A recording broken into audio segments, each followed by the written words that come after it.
జనం ఆ దక్కన్ని మన మొగలాయిలు దక్కించుకోవడం ఎంతో దూరంలోనే. మరాఠాల సింహం లేనప్పటికీ తన వేటని చావా కొనసాగిస్తాడు. మరాఠా సామ్రాజ్యానికి వ్యతిరేకంగా ఎవ్వడు ఆలోచించినా చీల్చి చెండాడుతాను.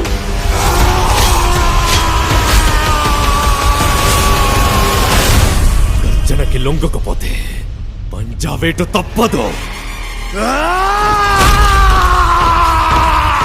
ఛత్రపతి సంభాజీ మహారాజ్ కీ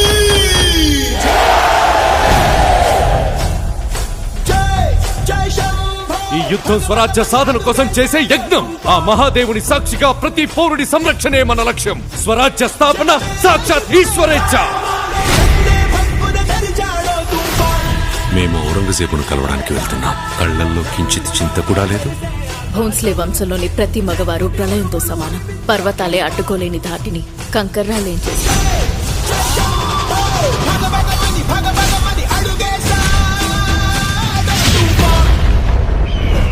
చిన్న పెద్ద చూడకుండా అయిన వాళ్ళ శవాలని తొక్కుకుంటూ ఈ కిరీటాన్ని అందుకున్నాను. మేము మళ్ళీ ఈ కిరీటాన్ని ఆ పొగరుబోతు సంబా చావు కేకని హిందుస్థాన్ మొత్తం విన్నాకి ధరిస్తాను. కాషాయం రంగు ఎక్కడ కనిపించినా సరే ఎర్రగా మార్చి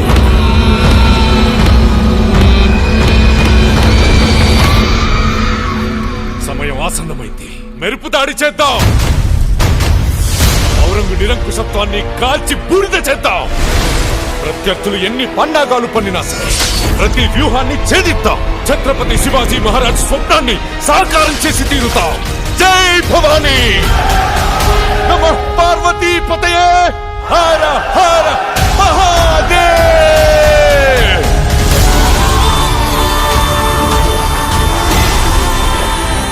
సమగ్ర మరాఠా సామ్రాజ్యంతో పాటు నేను కూడా ఎదురు చూస్తోంది ఈ రోజు కోసమే. మీ నమ్మకం మాకు తోడుంటే యుద్ధం కూడా ఉత్సవమే.